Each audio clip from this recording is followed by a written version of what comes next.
Hello everyone, I'm Adrifting, and today we're going to be talking about a very unique Chinese web novel called The Magician of Clow Card. Now, I have a little bit of a hard time describing this because there's so much to unpack, but we'll give it our best shot. So the Chinese title is 库洛牌的魔法使. Kulopai means clow card, or card captor Sakura is the correct translation. 魔法 just means magic, so 魔法师 is the magician. An alternate title would be The Magician of Card Captor Sakura.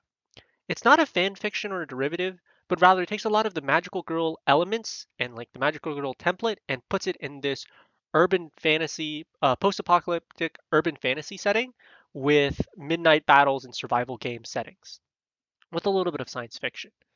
The author's name is May the Heart Remain Unchanged. The Chinese name is 原形不变.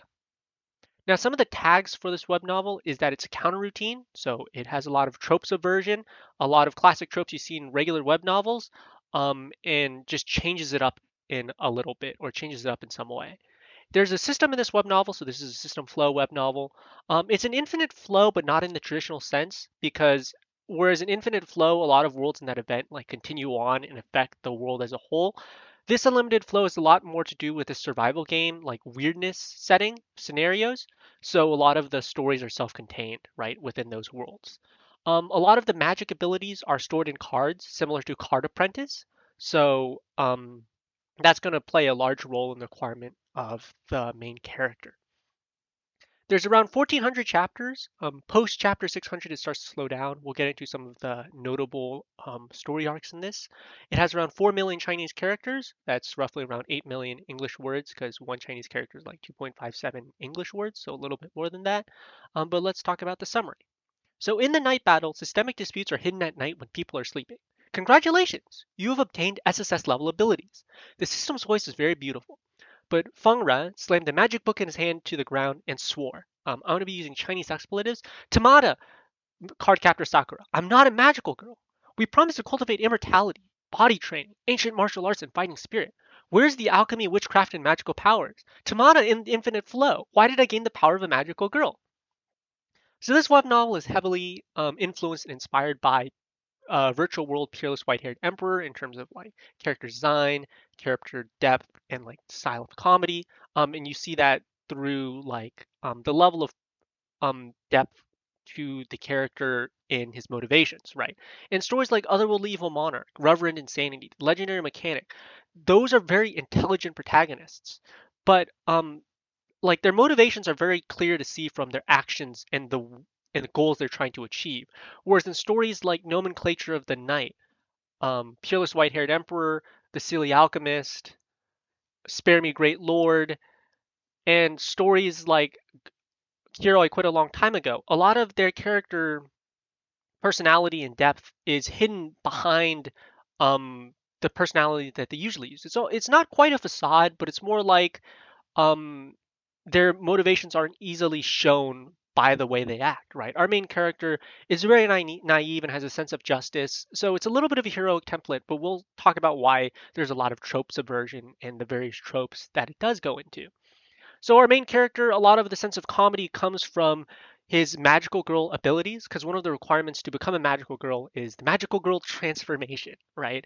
And that transformation requires him to change identity because he becomes a magical girl. He gains the outfit, but he also even changes gender. And that level of embarrassment and awkwardness of being mistaken as a female character and even having that female identity um, leads to a lot of misunderstandings and comedic situations, right? He saves a popular music artist, Xie Yao, and her relationship with the leadership of the government organization faction, Nishre, right? We saw that in Spare Me Great Lord and in the Magician of Clow Card, right? Or the Magician of Card Captor Sakura, the Nishre organization, the Mudwater organization, um, is that government organization overseeing this midnight game survival battles type environment, right? So that's like the magical world.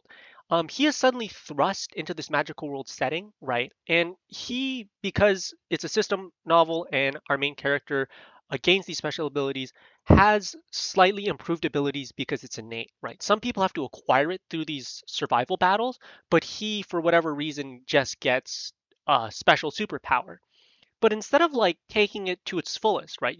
fully integrating into this mysterious world, as you'd see in Spare Me Great Lord, he wants to stay a normal person. So that's a little bit of that trope subversion, and that can become annoying later on.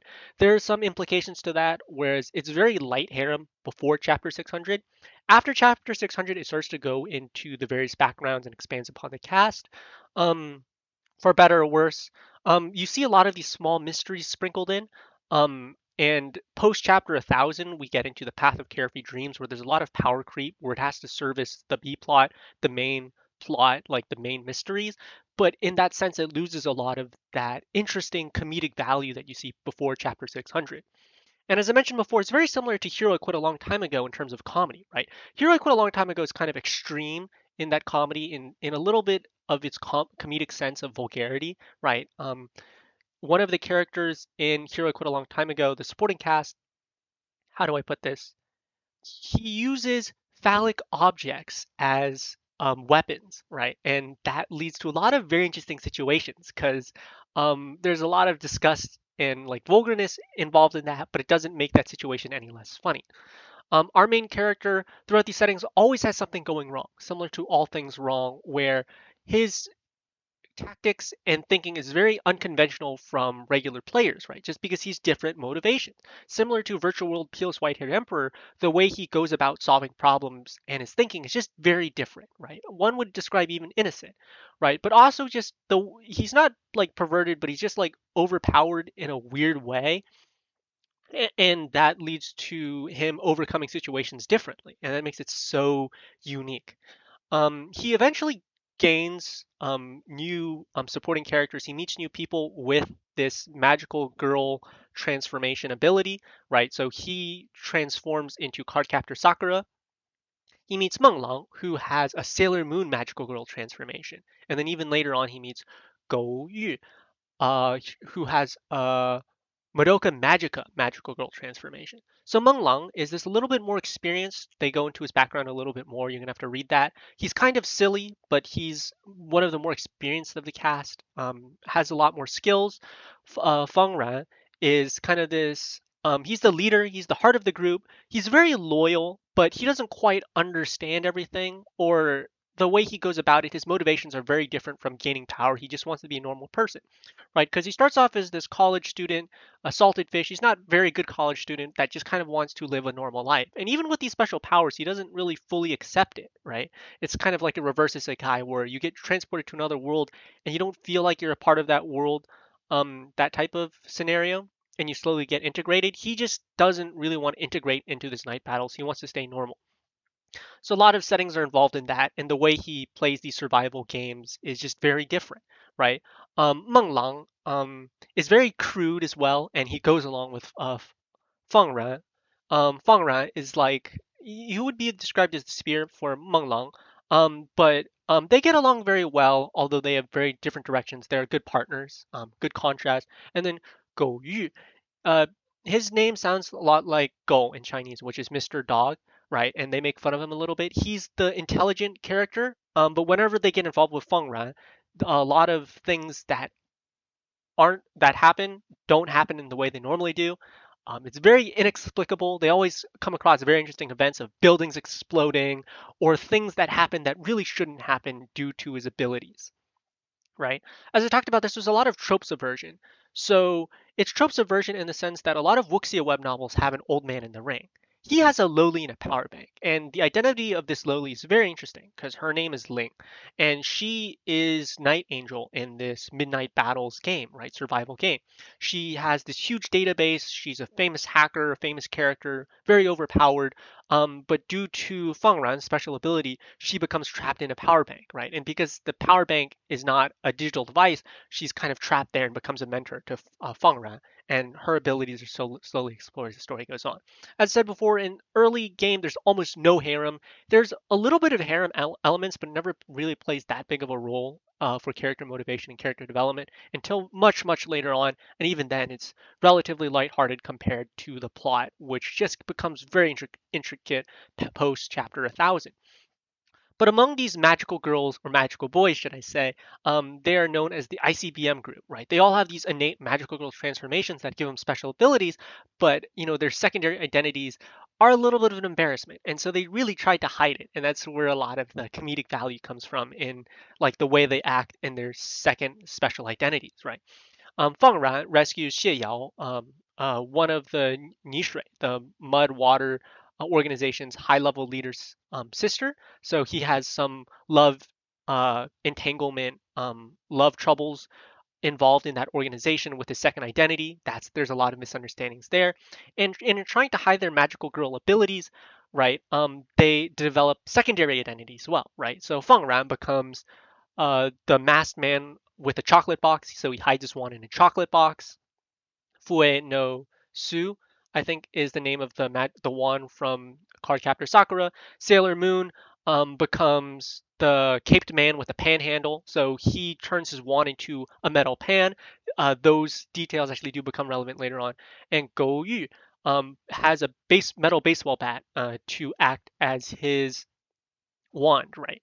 And Go Yu is a little bit of a supporting character of Meng Lang and Feng Ran, just because those two always get into a lot of interesting hijinks and they're always battling in a very unique way. So there's a little bit of BL, but it's more in a comedic sense rather than something like X-ranked supporting roles, replay in a prestigious high school, or Omniscient Reader's Viewpoint, where the BL elements are much stronger. But in Peerless White-Haired Emperor, it's much more for the comedic value, and it's just very interesting to see these characters all come together.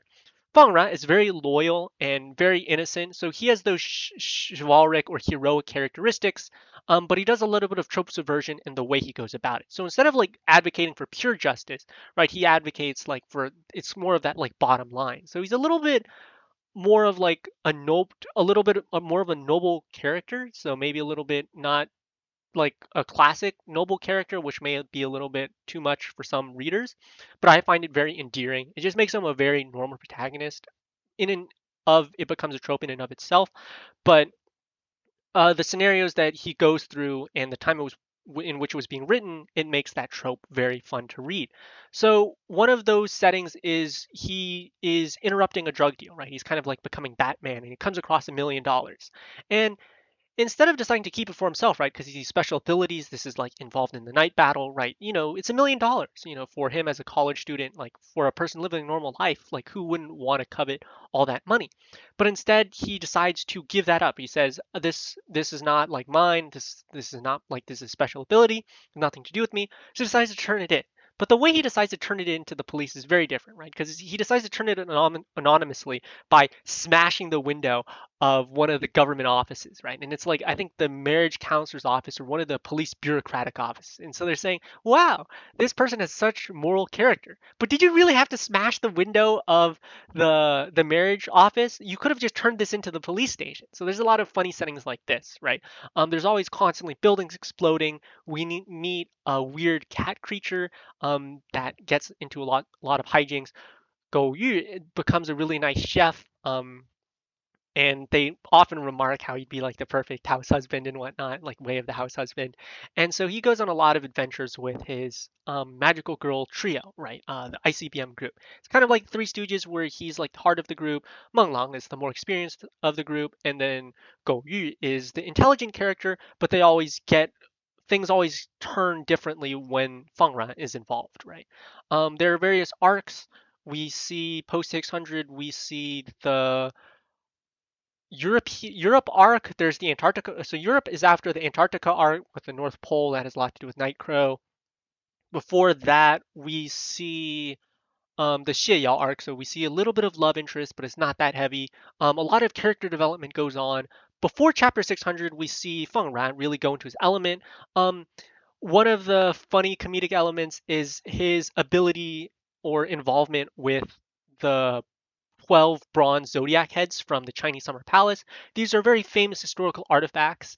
And the trouble is possessing these historical artifacts is that it would be very hard to explain how he possessed it, right? Because these were artifacts that were looted um, from the Summer Palace in Chinese history, so they're very significant, and it means a lot to the Nishui organization. So if they found out about it, he would have a hard time to explain, especially for him trying to act as a normal person, right? There's a lot of funny stories involving him and like selling shaved ice and his normal life interactions. So you have like in a lot of like this weirdness game or survival game stories, you interchange between normal life and then the magical world, kind of like Spare Me Great Lord. But there's a decent emphasis placed on both, right? The college life and him as a crime fighter and whatnot. But he is very lucky and he has very strong ability, so that's really what drives it. Similar to Virtual Peerless White-Haired Emperor. Um, but so to the envy, a lot of people, both the organizational groups he gets involved in with the Nishui organization, right? There's the leadership. We meet the alchemist. He goes on a lot of hijinks involving karaoke, being drunk, driving, right? I think Superstars of Tomorrow had some similar driving stories. I think it was like When a Snail Finds Love.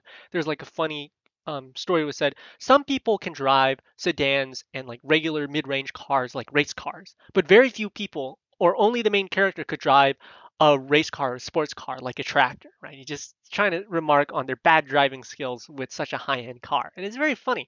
Um, a lot of this story, as I said, has very similar humor to Virtual World Peerless White-Haired Emperor, The Silly Alchemist, Hero Quit a Long Time Ago, and it's just a really fun read to see our trio and Feng Ran just getting to involved in all of these unique situations and meeting all these like different characters, right? We went through a whole Europe Italy arc. He goes to Las Vegas. A lot of the mad scientists, these organizational groups, and the misunderstandings around his identity. And a lot of that, the magical girl transformation is really what makes the Magician of Clow Card the heart of that, like a lot of the fun plots to read. And that's why I really enjoyed the Magician of Clow Card or the Magician of Cardcaptor Sakura. I don't think I have too much to say there. I think that's about it for 库洛牌的魔法师. The author is May the Heart Remain Unchanged, 原心不变, and we'll stop here.